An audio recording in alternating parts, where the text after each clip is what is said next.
Hello, everyone. Thank you for joining us today. Today we have the orientation session for the practical phase. So Dr. Vas will talk about the next steps and how you can succeed in this phase. Okay, Dr. Vas? All right. Yep. Yep. So first, I put on my X-Culture Symposium hoodie.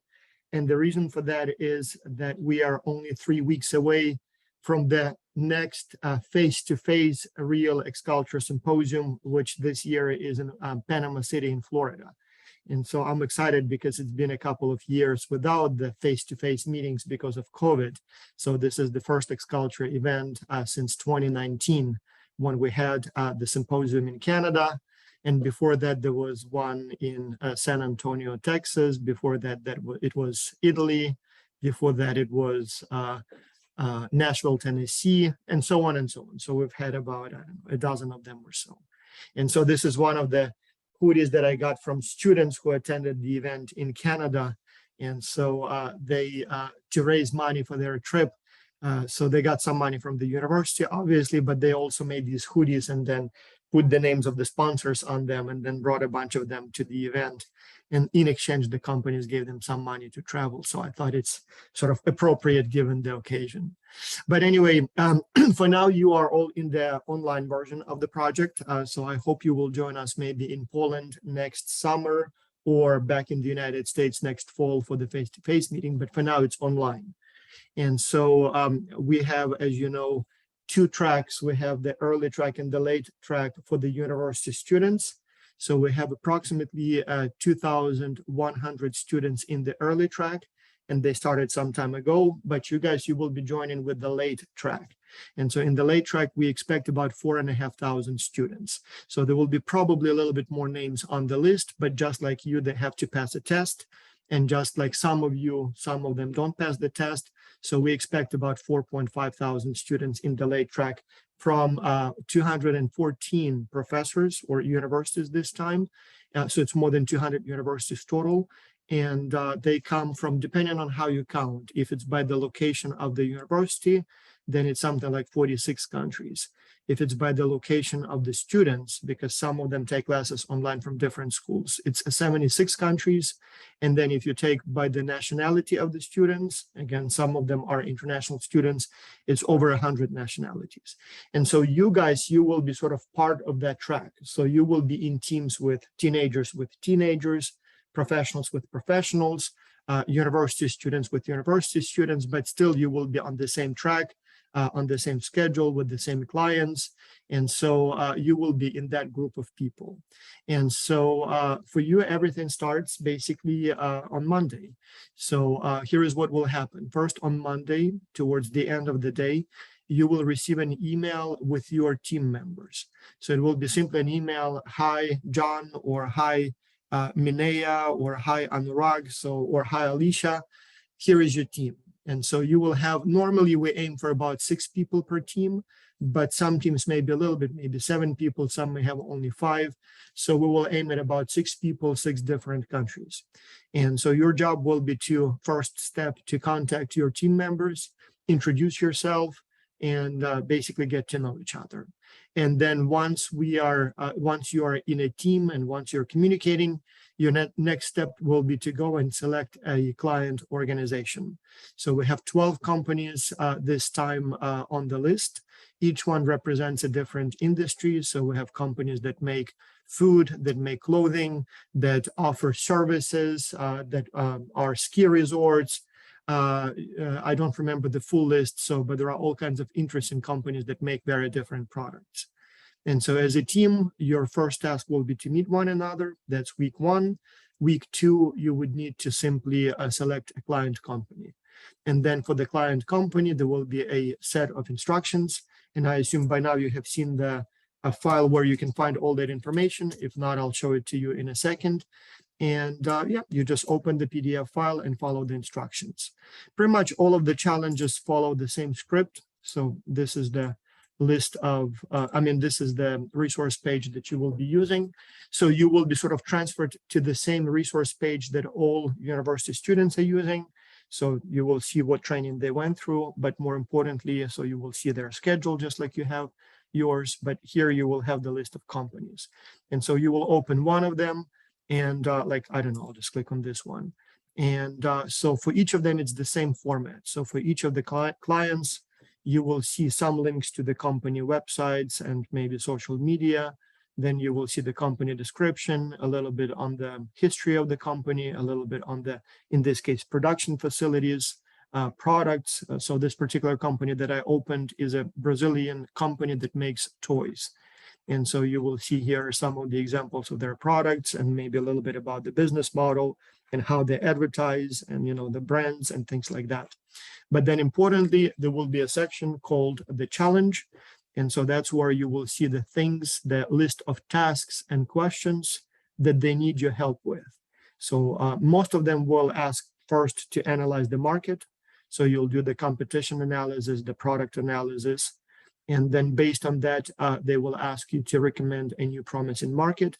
So where do you think this Brazilian company, Nova Brink, should sell their toys? Maybe in the United States, maybe in Germany, maybe in Argentina. So what would be the next most promising market?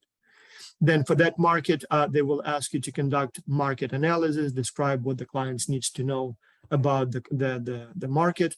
But then there will be a question about marketing. So how do we advertise in that market? So what would be the best promotion channels? Would it be TV or newspapers or billboards or social media or maybe something else? What's the message? Maybe you can even design some promotional materials, what the ads should look like and things like that. And then usually there is a section on operations management, things like maybe what is the best pricing strategy? Do we need to go through some certification? Like if it's toys, maybe we need to get a certificate. What are the trade regulations, import tariffs, maybe some other regulations, logistics and things like that.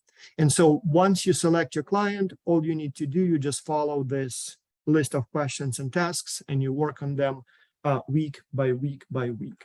You will have a schedule here, so the submission instructions, but then you'll have a schedule. And so it says here, the teams will be formed on this day, October the 3rd. And then first you will just just establish the contact with your team members, just basically get to know each other. Then you meet team members, but then next week you select the client company. Then the week after you submit a draft of the section 1. Then the week after you submit the draft of section 2, then section 3, then the full draft of your report. And then finally on Friday, November the 18th, you submit the final report. And you will have a few days to finish the post-project survey, at which point it will be basically done with the teamwork as far as the report writing goes. Then for the university students, it will be either over or some of them will do presentations in their classes. So many professors ask their students to do presentations of what their team did in the class.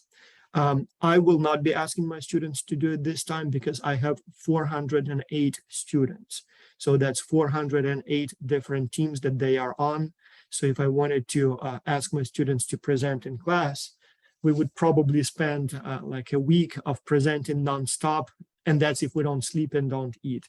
So obviously that's too much. But for the academy students, we actually want you to do presentations. And so at some point, we will ask you to record a video presentation as a team and send us the video file. And then we will also ask or select the best video files, the best presentations, and then invite the client companies and ask those best teams to present live to the clients. Again, all of you will be asked to do a presentation, pre-recorded presentation that we will watch. But live, we will select, usually we select, I believe, 6 or 7 teams. Right, Raphael? And the reason for that is because if all teams, again, presented, it would take a couple of days of presenting. So we have to keep it a little bit more compact. But yeah, and then so there will be a little bit of sort of debriefing after the final sort of presentations and everything. So we will do a couple of sessions where we will exchange ideas, experiences, questions, answers, just basically, to wrap it up, to make sure that you sort of reflect on your experience and learn from it. And then finally, sometime in December, on our end, we will select the best teams. So we will look at your reports, at your presentations, and we will select the best teams and then send special certificates to the winners. But then to everyone else, we will send a post-project sort of certification package. And that package will contain several things. So you will have your personal performance review, detailed sort of only for you. So it will be honest, it will be detailed, and it will not be shared with anyone else but you. Then we will have in that package also a recommendation letter. So that's something you can show to the world. So it will describe what you did, how you did it, what skills, what experiences you acquired.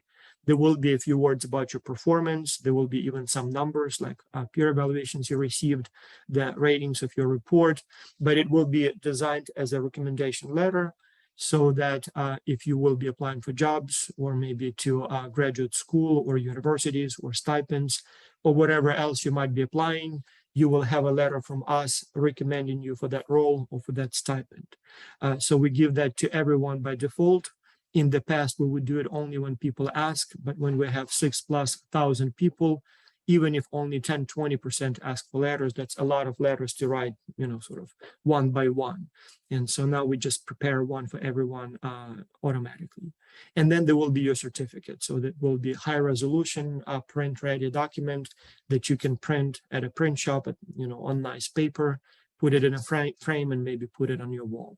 So, and at that point, it will be pretty much over. So the project is over for you, but some of you will be invited for some follow-ups. So as I started my presentation, there will be face-to-face symposia.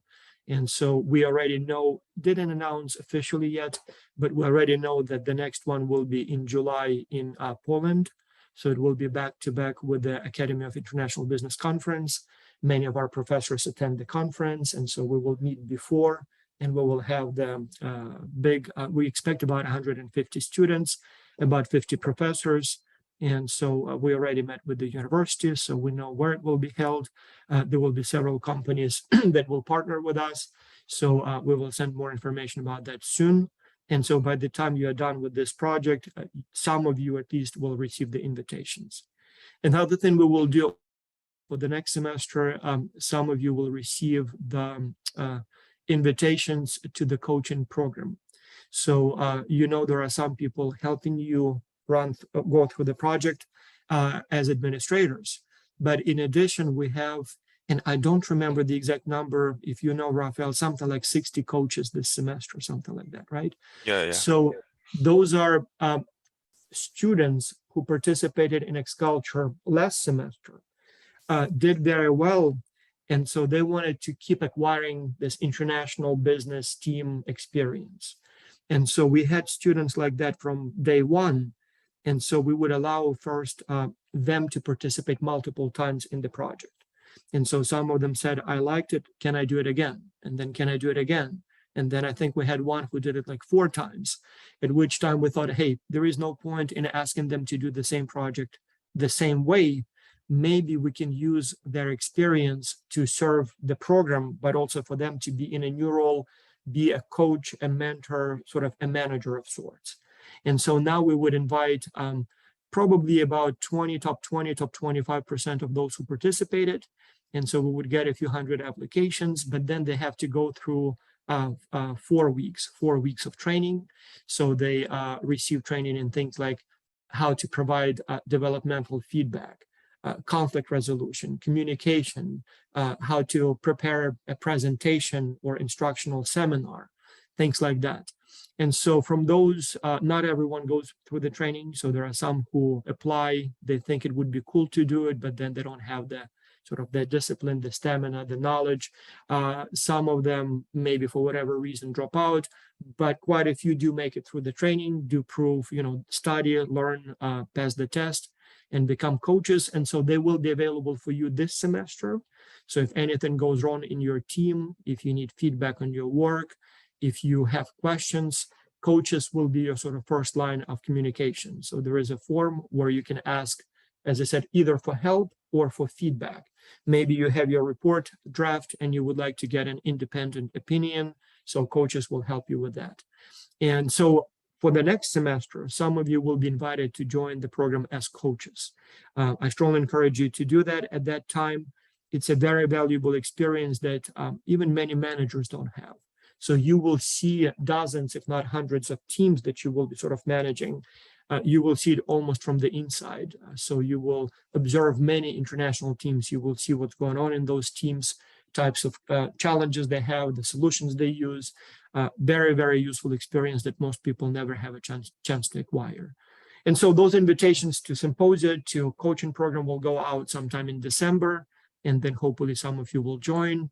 And then those who join may stay in the program a little bit longer and now in a different role.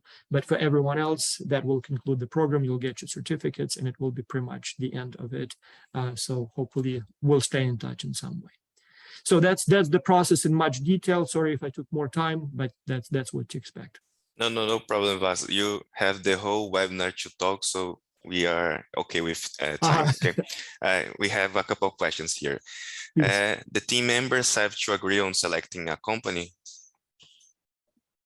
Yes, this is a good question, and maybe I'll even turn it into a question for everyone.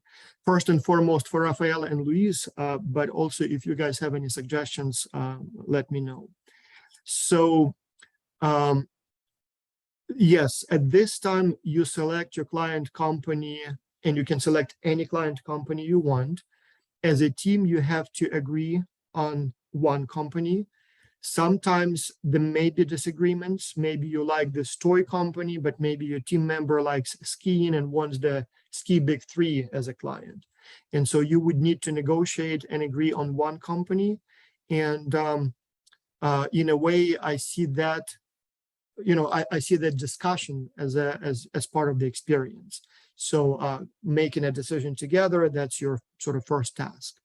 Now, the challenge here is, or challenges here are the following. So one, yes, as a team, you have to choose a company, and sometimes maybe your team will select a company that you didn't like. So what do we do in this case? We tried to ask people in advance which company they like and then form teams based on those choices. But that didn't work very well because, again, often people still don't know when we form teams. Often there would be all kinds of sort of asymmetries in choices. So sort of it was extremely difficult to do logistically. And then sometimes people change their mind. We had also a problem where it doesn't look like it's going to be this semester the problem, but we've had problems when, for example, 2/3 of all teams select one client. And so then we have one company with like 500 teams. And then we have many companies with very few teams. And so obviously that's not good for us because there is a big sort of disbalance in the system, but also one company gets so many reports that they cannot even read them. It's just too many. And then some were expecting a lot of students working on their report and then get only a few teams working on their challenge. And so there were semesters when we would assign teams. We would say, okay, team 1, you work on Nova Brain. Team 2, you work on Ski Big 3 and so on.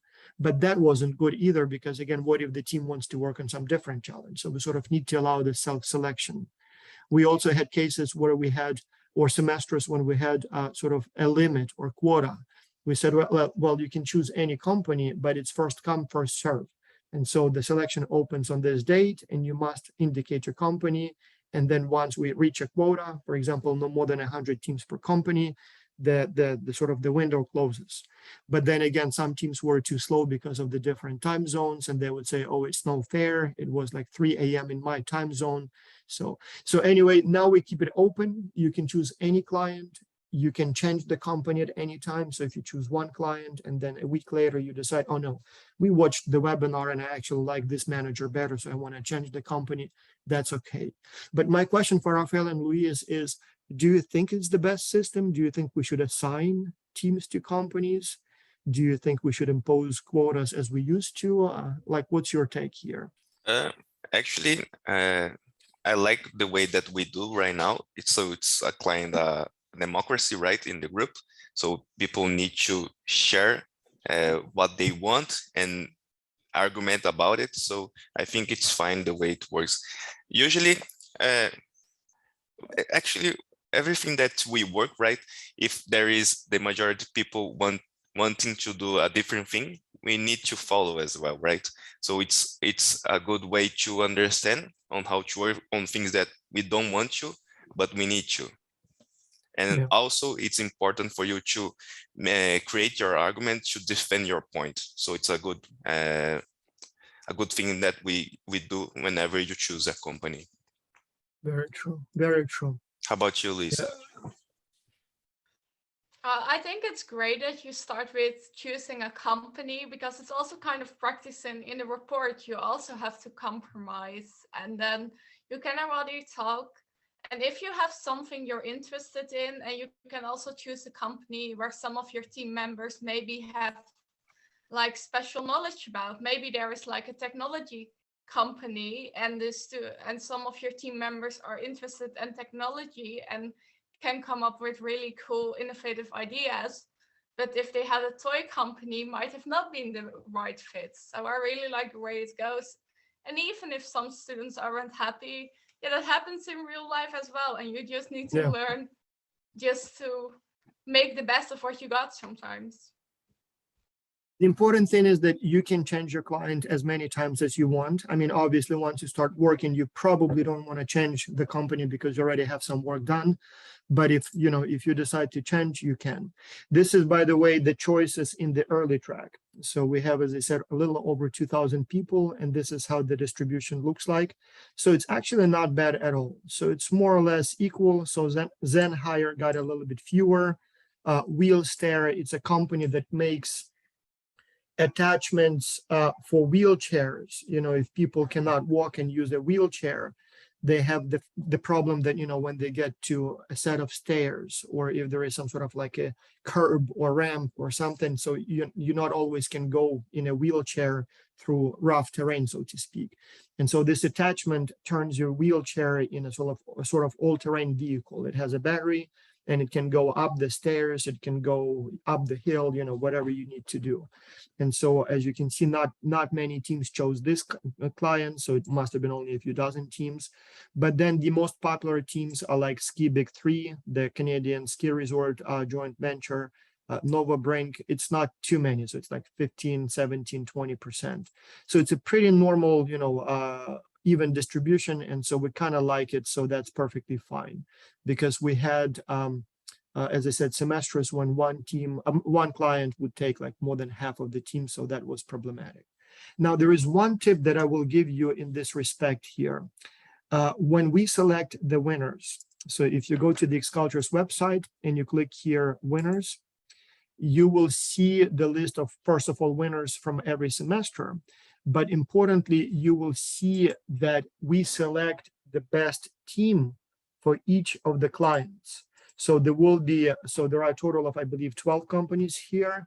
So that means that we will select 12 best teams. Sometimes it's a tie, and so there may be like 2 best teams per client, maybe even sometimes 3. I remember we had a few cases, but it's basically the best team per client.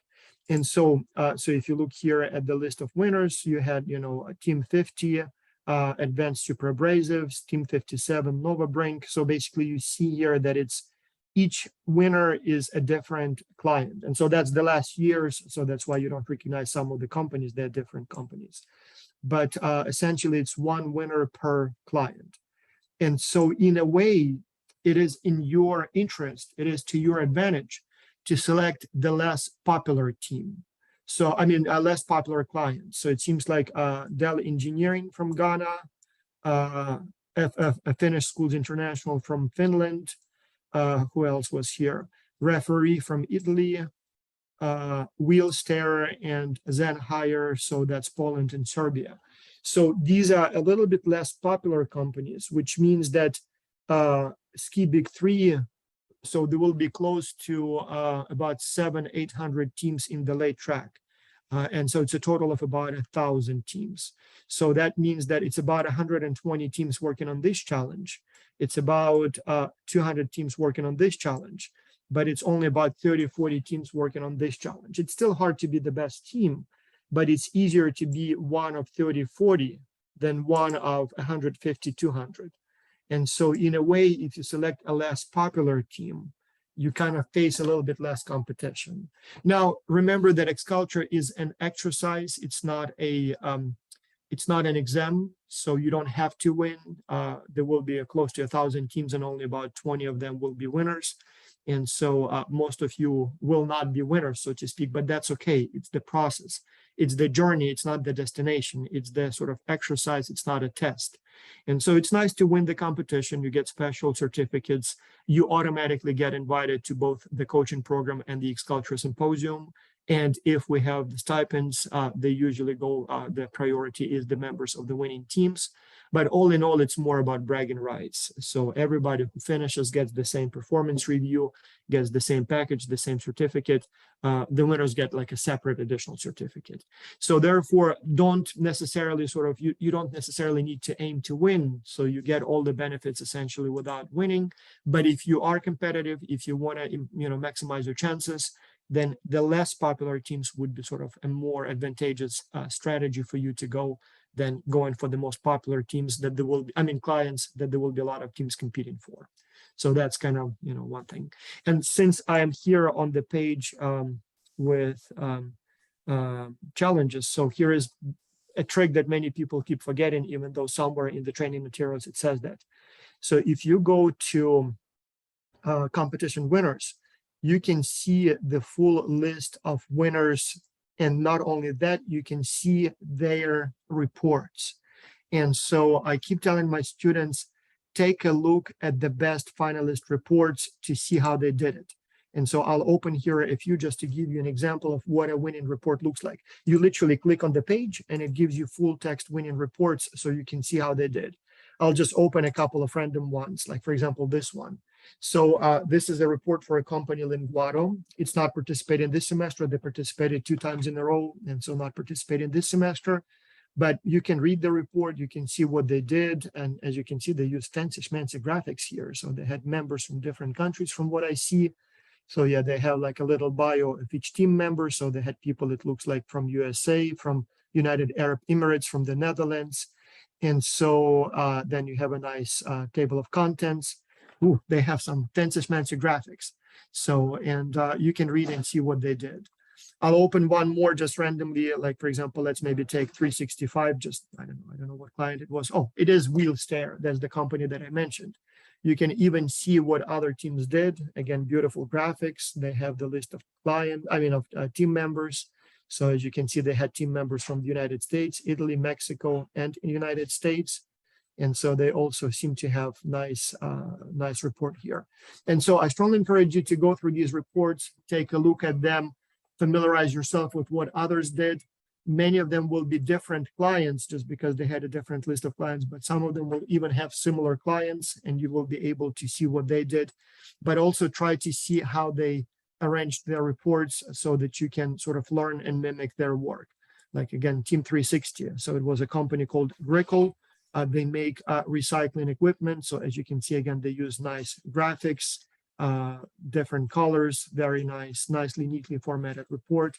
So you can work with that as your example as well. So don't forget about that. And I recommend that you look at the winners. You can also on this page find the rules or the process we use to select the winners, how it works. So you might want to take a look at that as well, just to familiarize yourself with the process and be prepared.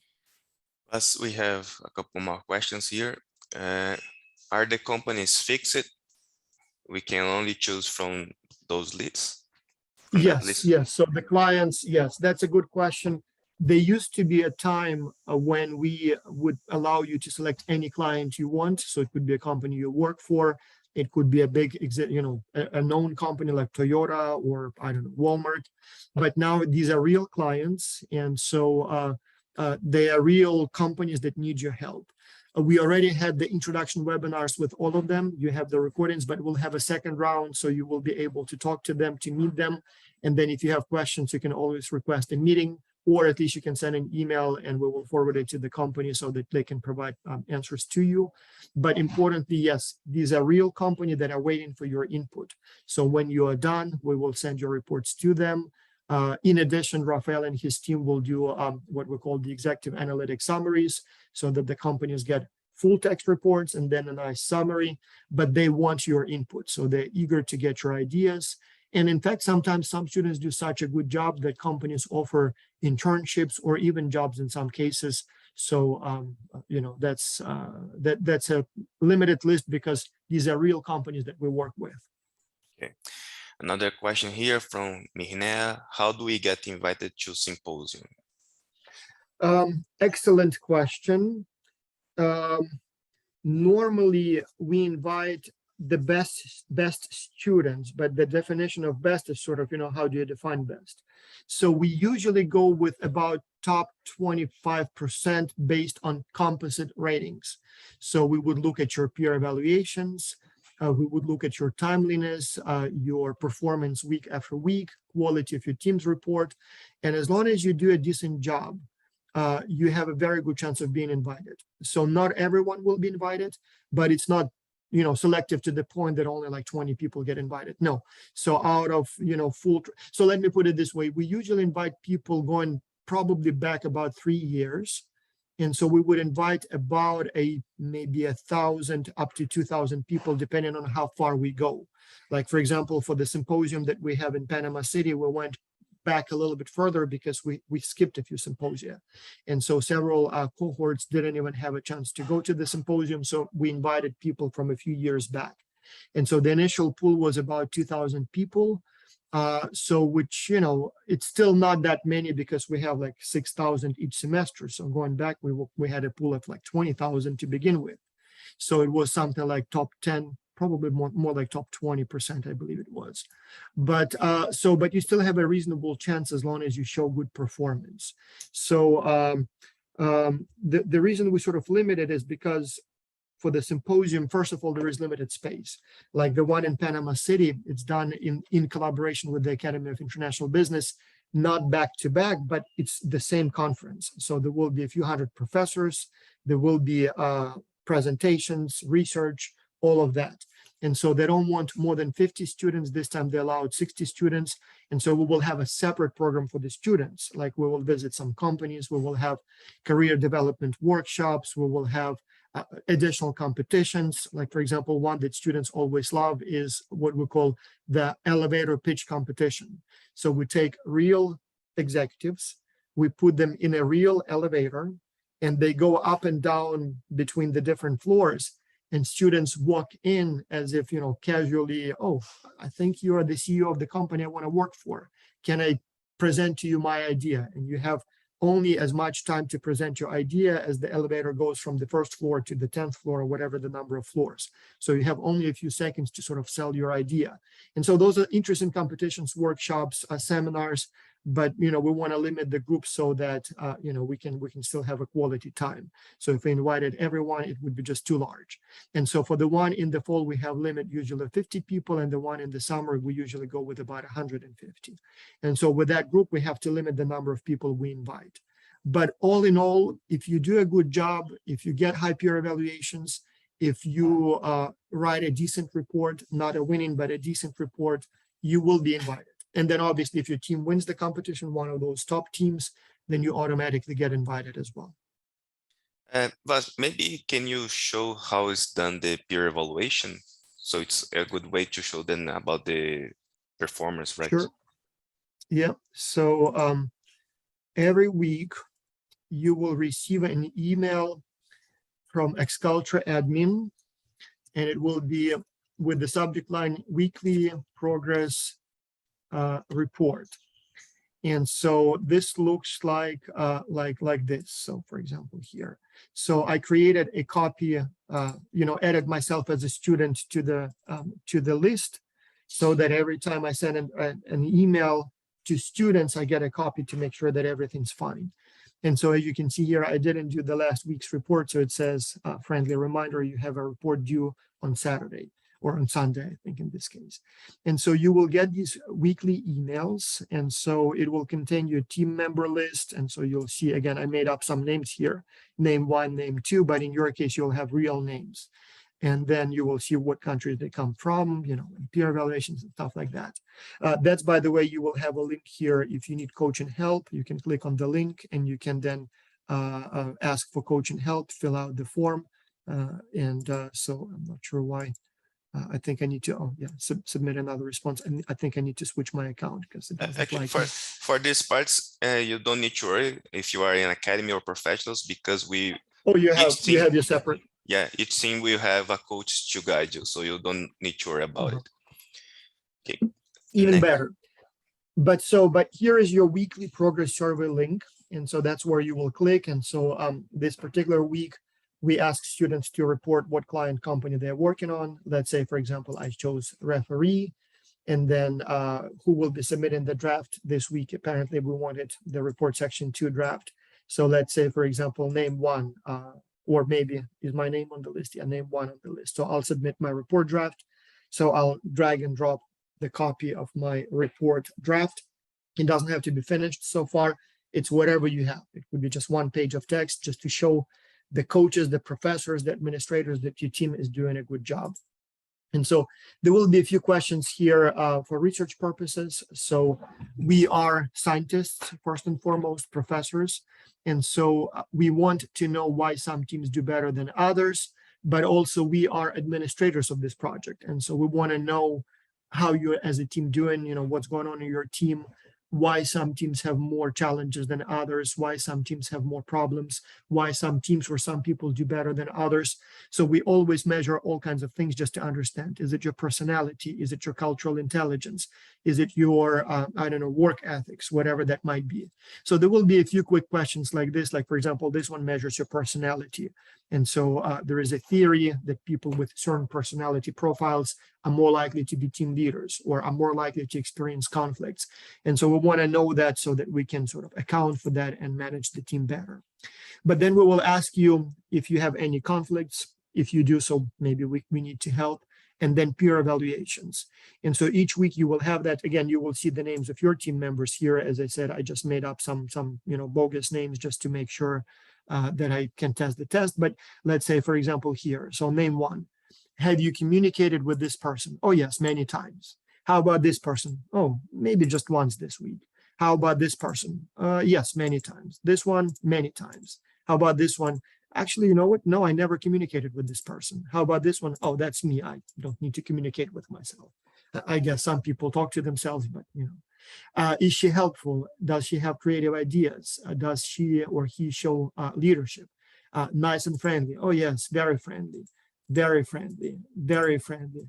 You know what? This one, mostly negative, so very confrontational. So things like that. And so we want to know what's going on in your team. We want to know if everything's fine. And so we want to know how you evaluate your peers. We don't have a way to observe your performance directly. So we rely on your peers to tell us about your performance. And so usually the distribution of peer evaluations, I can show you, by the way, what it looked like for this week. Just a second. Peer evaluations. I'll show you the distribution of peer evaluations for this week. I just sent out an email to all professors. Here it is. So this is the peer evaluations for last week in the early track. So 5 is excellent, 4 is very good, 3 is okay, bad, and very bad. So as you can see, people are generally very happy with their team members. So pretty much all of them, like 95%, are above okay. About half seem to be between good and excellent. There are a few students who don't do very well. So where team members tell us that overall they're sort of between okay and bad, and between, like, there are even a few between bad and very bad. But all in all, people are very happy with their team members. It seems like everything's going more or less fine. And so I hope your team will be in this block where people are more or less happy with one another. But if anyone on your team is not doing well, do make sure to give that person low peer evaluations. We do pay attention to these evaluations. If there is a problem, we will try to help. And if the problem is not resolved, if somebody on your team is not participating actively, we will kick out that person from the team. So unless you tell us that there is a problem, we will not know. So don't be shy. If people do a good job, give them high ratings. But if people do not do a good job, do not try to protect them, give them low peer evaluations. Again, hopefully there will be very few in the late track as well. But sometimes some people don't participate. And if that happens, be honest about it. And we will try to help, or as I said, in some drastic cases, may drop that person from the project. How they going to be drop out if they get the 2.0 peer evaluations below? Yes. So we use the rule of 2.0. So if on average your team members give you less than 2, week 1 you will receive a warning. It will say, hey John, we looked at your peer evaluations and your team is not happy with you. Please reconnect with them. Maybe you were busy, maybe you were sick, maybe there was something else going on. If there is a problem, let us know, we'll help you, but try to improve your relationships with your team members. Almost always, like in 95% of the cases, what happens, the person replies and says, oh, I'm sorry, I was busy at work or busy at school, or I broke up with my boyfriend or girlfriend and I couldn't focus on the project, but my apology, it will be fine. I'll contact my team right away. And they do, and they say to the team, hey, sorry guys, I was busy for a while. So what did I miss? What can I do? And the team says, oh, glad to see you. So here is what we, where we need the help. And then next week your peer evaluations go up. So the team says, yes, he's now or she's now communicating, doing fine, everything's good. So it's like 95% of the cases where that happens. Then there are very, very few. So there are about maybe from a group of 4,000 people, there will be probably about 40, 45 people in a given week that get the warning. And then from those, like 37, 38, get back on track and say, oh, sorry, everything's good, now I'll work fine. But every week there are about 2 people who do not improve, maybe 3 who do not improve their performance. And so each week out of a group of about 4,000 in the late track, we will send a note to about 2, 3, maybe 4 in some weeks that says, you know what, it's not working for you. Last week we sent you a warning. This week the team says you still never communicated with them. So we are dropping you from the project. And so what we do is we don't kick you out all the way. We put you on a 1-person team. So you're still in the project, but you will be on a sort of, you are the team and you will work by yourself. Same deadlines, same schedule, same clients, but you work alone. And what happens in that case, then on week 3, the person comes to us and says, hey guys, I'm so sorry. Yes, I know I was not doing much, but I contacted my team and I talked to them and they're willing to take me back. Can I please be put back on my team? And then one of our coaches or administrators reaches out to the team and says, hey guys, you told us that this guy was not doing anything, so we dropped him from the project just like you requested, but now he's saying that he reconnected with you and is doing a good job. Is that true? And almost always the team says, yeah, he actually came back, he did a good job, now he's back on track, so please put him back on the team, and in which case we do. There are always a few people, so last semester I think it was like 17 people who were never put back on their teams. And so some of them actually did finish individually, but some never, we even never heard from them. So we don't know what happened. Maybe they, I don't know, lost interest, or maybe are not motivated enough to participate, or almost all of them, in fact, pretty much all of them were university students. And so maybe what happened, maybe they dropped the course that X-Culture was part of. And so they didn't participate in X-Culture. So, but there are a few very small, but there are a few who, who are in that situation. With the academy, we usually don't have it. You went through many weeks of training, many weeks of participation and exams. So I understand that if you didn't drop out by now, you probably will do fine for the rest of the semester. We did have quite a few people, by the way, that did apply. We even had a few people, so we had some who applied and never even did a test. So we don't know who they are. Maybe parents enrolled them and they thought it would be nice if my son or my daughter did this program, but the kid said, oh, mama, I don't want to do it. It's too much work. Or maybe somebody applied thinking that, oh, it would be nice to have a certificate, nice to have it on my resume, but then they saw how much work it is and they decided to drop out. Or maybe, I don't know, maybe just didn't have the discipline to stick in the program. But we had a few people who did the first test, passed, but then never did the second test. And so, or maybe did a couple of tests and then, so maybe just got busy at school, maybe, I don't know, maybe decided that it's not a program for them. So they will not be placed on teams. You passed all 4 tests. So my understanding is that you have at least the motivation and discipline and work ethics to stick around for a whole month. So I do not expect any of you to drop out. The only reason where you can get low peer evaluations to the point that we get worried is not that you will not work hard enough, but maybe you will be, I don't know, too confrontational. You will, will not get along with your team. But I don't think we've had that before. I mean, sometimes conflicts happen, but I mean, we are all people. We are all reasonable. If needed, we can assign a coach who will help you facilitate the, the problem. but normally we don't really see problems. When people try, everything goes fine. It is when sometimes people just simply either get too busy or too stressed at school and cannot continue, which sometimes happens. But otherwise you shouldn't worry. I'm pretty sure as long as you give it an honest try, you will be fine.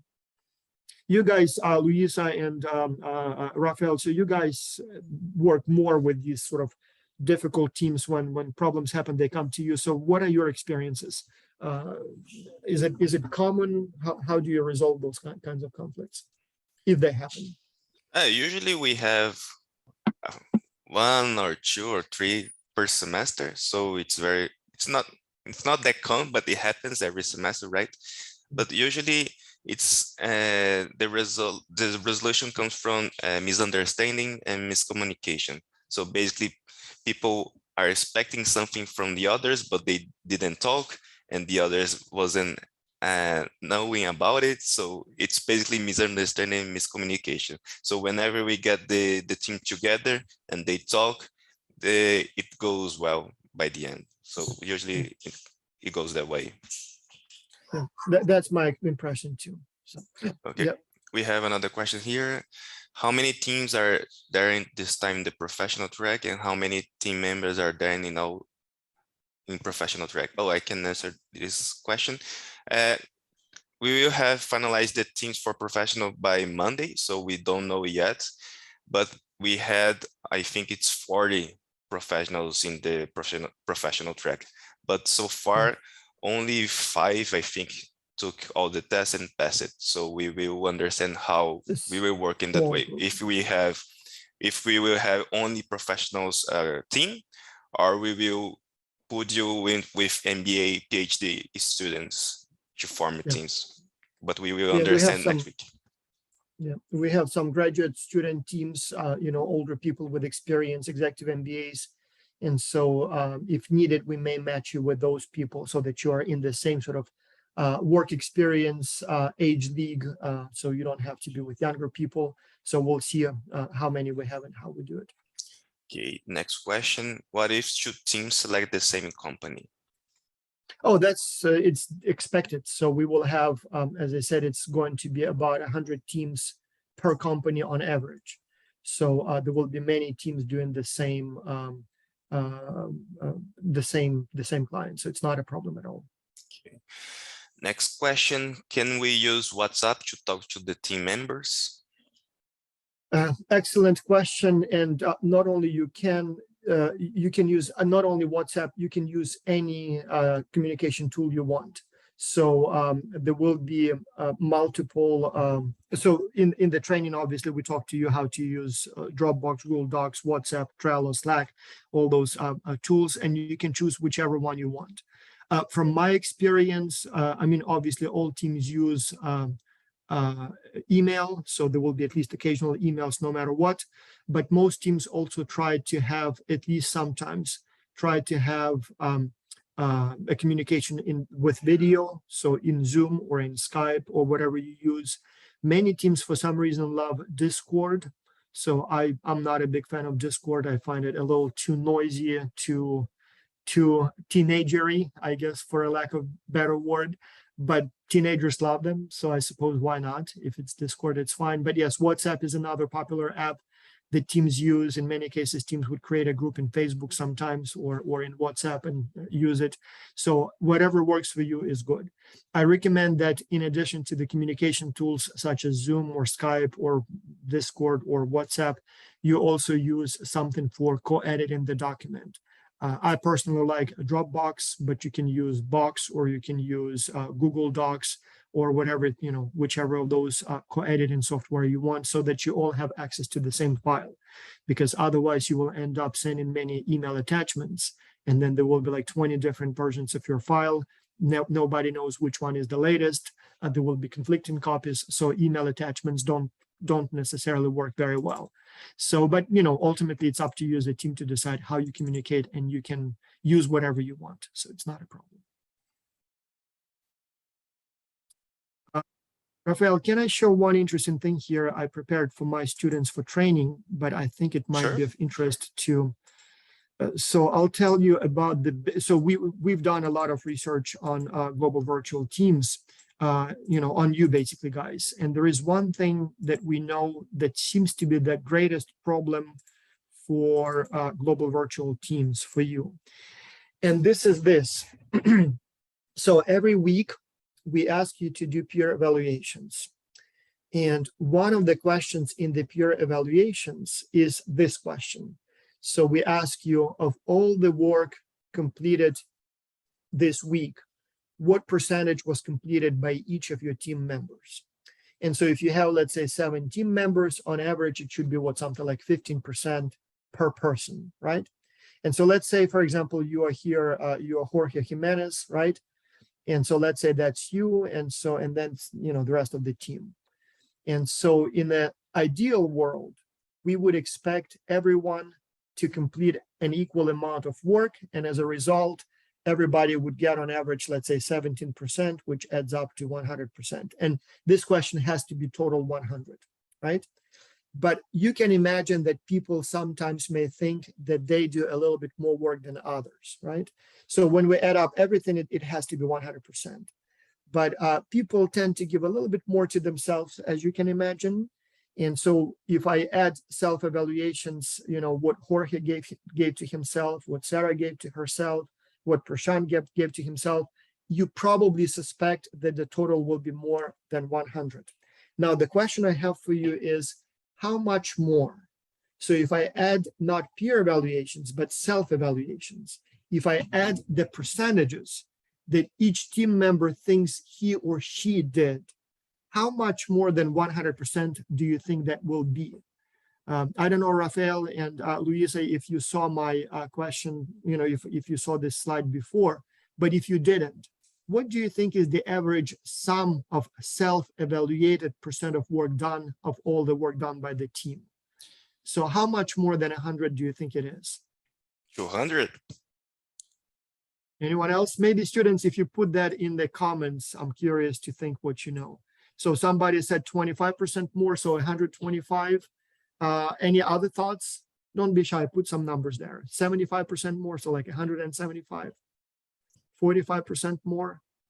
So on average, it's 234 total. So if you add self-evaluations, it's 234. In some semesters, it's like 200, in some it's 250, but it's about 245 on average, which tells me this: in global virtual teams, where each team member is in a different country and you don't see each other all the time, we greatly overestimate how much I do and greatly underestimate how much my team members do.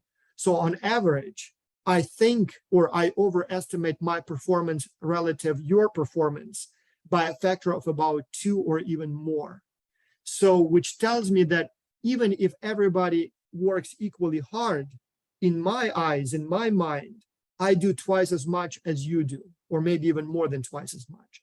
And so sometimes when students come to me and say, oh, I'm doing all the work, I go and I do some investigation. I see, look at peer evaluations, and it almost makes me laugh because each team member on the team claims that they do all the work while nobody else does anything. And I think the reason for that is not because people are lying or people are bad. It's because we evolved to sort of see and perceive what we can see with our own eyes, but be blind to what we don't see. Like when you plan how much time it will take you to do a homework or to do a project, and you always think, okay, well, half an hour and I will be done. And often it takes like 2 hours instead. And so if it's you, you know that, yes, it could have been done in half an hour, but something went wrong. You went into some problem, ran into some problems. And so it took much more than you expected.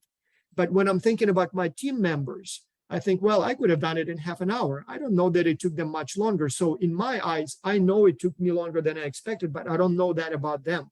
And so the biggest problem for global virtual teams, based on our research, is this perceptual blindness, this tendency to greatly overestimate your own work and underestimate the work of your team members. And as a result, what happens is that we are not happy.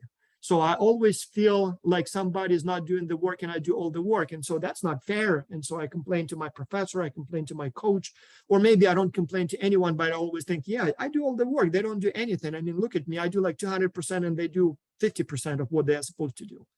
And so there is really no easy way to fix it, because again, if you were on the same assembly line or in the same room, it would be easier because you see each other all the time. So you know who's doing what. You know that somebody may have taken more time than needed. But in global virtual teams, we don't see it. We communicate maybe a couple times a week. And so I don't know how much time it took. And so this is the challenge. Like, this is the problem that we don't know how to fix. This seems to happen all the time. And so this is a real threat to the team's performance and satisfaction. Okay, thank you, Vas. We will answer just a couple more questions because we are running out of time, okay? So Sophie, training models will be available for us to take a look during the practical phase. Yes, it will be open for you guys, and also you can contact coaches to ask questions about it, okay? So feel free to take a look there as well. Let me see another questions. How many teams are going to participate in this semester? So we have, as I said, about 2.1 thousand in the early track, and we have about 4.5 thousand in the late track. So it's a total of about 6,500 people. So that's about 1,000 teams with 6 or 7 people on average. In your track, you will have something like 800 teams or so. So it's a large group of people, yes. Okay, how many in the academic program pass all 4 tests? Okay, for that part I can answer. I think that so far we had 80 academic students that passed all 4 tests, but a couple were just participating in the theoretical phase. So the numbers will shrink a little bit for the practical phase. Okay. To that, I should say that, yes, the program was designed originally for MBA students. So it used to be only for MBAs. Then we allowed some other business students, undergraduate business students, executive MBAs. And then we had many inquiries from professionals and teenagers. And for a long time, I was saying that, no, we shouldn't allow younger people to participate. But then we decided, okay, let's give it a try and see how they do. And they actually did pretty well. So now we allow a small group of people like you, pre-college teenagers, and then some professionals who basically do the same program, just with additional training as you did. But otherwise, we treat you basically as university students, as MBA students. In the communication that will go out to you, webinars we organize, the way professors sort of provide feedback to you on your work, for all means and purposes, we basically treat you as university students. Okay. When is the last day to pay the fees? Actually, it was yesterday, but you can still pay. But make sure to send a message to Academy and explain why you didn't pay, okay? So we can extend a little bit the deadline. But you will only be added to teams if you pay the fee, okay? Final question here, and we need to go. On average, how many people are invited for internships by clients per semester? So at the symposium, so those who go to the symposium, like for example, in Miami, we had 3 client companies. UPS hired, not offered an internship, offered jobs to 6 people. Hard Rock International hired 1. And there was also a company for Sierra Consulting, so they would hire about 5-6 people every semester. During the regular track, no way of saying. So out of 12 companies, there will be probably 3, 4, 5 that will offer some form of collaboration to some students. Zen Hire specifically said they want to hire some interns, like literally they will be hired, like they promised that they will be taking, I think they said about a dozen or so. And I'm not sure if it will be paid or unpaid internships, but there will be definitely some opportunities. But then it depends. It depends on the company, depends on how things go. If you are in this program to get a job, the chance is very small. So even though there will be several companies that will offer some form of internship or maybe even a job, it will be maybe 10 people per semester, maybe 15 out of 5,000 or 6,000. So it's a very small chance. But as you do your work, know that if you do a good job, that chance exists. And so that likewise, if you maybe are looking for a job at one of these companies, even if they don't offer anything proactively, I suppose if you send them a letter afterwards saying, hey, I'm looking for a job, any chance I may be able to work for you? You never know. So there may be something coming out of it. The challenge always is that the companies are in some countries, students are in other countries, so it sort of makes it a little bit difficult logistically. But yeah, sometimes there is a match. Sometimes companies are specifically looking for representatives in different countries. So I would say that the chances are low, but it does happen to a few students every semester. Also, just to add, one thing that might increase your chance to get internships or those kind of things, we have a couple of clients that have an optional pass grade. So if you can get a contract for the company, you will show to them, so it will probably highlight you to them. So it's a higher chance for you to get this kind of opportunity.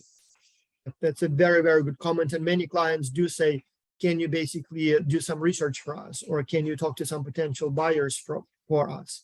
Most students do. And when they succeed, the company says, hey, do you want to do it for us on a permanent basis, basically get a job? So that's the best way to prove to them that, you know, you are capable of doing the job. So sometimes they ask for data collection. Sometimes they want you to talk to potential clients to better understand their, you know, thinking and what guides their decisions. And so when you do that, they say, oh, actually, you did such a good job researching this issue. Do you want to do it, you know, as a job? And so in many cases that happens. Okay, final question. What has been the age range in the professionals track, min to max? Actually, I don't have the data right now. We need to ask Mada or Sarah, but I think it was 20 to 50. I don't Like remember. 50 or so. Yeah. Yeah. I can show you the distribution, age distribution for the last track. So if you give me a second, but usually the students range, all students range anywhere from 18 to probably 65, the oldest one. But I'll share the screen. Rafael, do you have a second to show that, or we are out of time? Yes. Okay, so here are the people from the last semester. So that's I'll sort it by age and sort anything that looks like numbers. So I'm not sure what these zeros, it seems like some people didn't provide age like this. And I'm not sure if we had anyone age 12, but maybe we had a few young teenagers. So this looks like, yeah. Yeah, I think that last semester we had a 12 student for academy at least. So we could have had, but yeah, I'll just go for the distribution, and so I'll show you what it looks like. So you'll see the full, so that's the age distribution from the last semester. Just a second, yeah. So as you can see, most people are sort of between 20 and 30. So we had some students like 19, 20, 21, 22. We have quite a few ages 25, 26, 27. But we had, it looks like some people who were as old as 60, some people in the 50s. It's not a large group, but you know, still quite a few around 40, not many over 40, but there are still some. So whatever your age group is, we will be able to match you more or less by age. So if you are, let's say 17, you will be in a team with 17-year-olds, maybe plus or minus 1 year. As we get to the older age, like if you're 30, you'll probably have team members like 27 to 33. So it would be hard to match exactly to a year. So with the younger ones, we try to make it, you know, like plus or minus 1 year at most. For the older ones, plus or minus maybe 3-4 years. But you will be in a group with a similar aged people, similar experience, which, by the way, I believe is actually bad, because in the real workplace, you'll have people of different ages, and sometimes some of your coworkers may be older. But what we noticed is that when people are of different age on the same team, the older ones always complain that, oh, I don't want to be a babysitter. So those are young kids, I don't want to be with them. And the younger ones say, oh, he thinks he knows everything, he's older, so never listens to us. So we have sort of unnecessary conflict. So therefore, we try to match you by age and work experience, even though, as I said, it makes it a little bit too unfair, because in the real workplace, there will be no such matching. But then obviously for the teenagers, you know, that's also, you know, a matter of sort of privacy and safety. So here we don't want, you know, like 15-year-olds working with 45-year-olds. So obviously the pre-college teams, that's, you know, that's no question. But for the university students, mixed teams would have been probably more realistic, sort of a preview of the workplace. But we try to match you more or less by your sort of demographics. Okay, I think that's it. Do you guys have anything more to say? Vas, Luisa?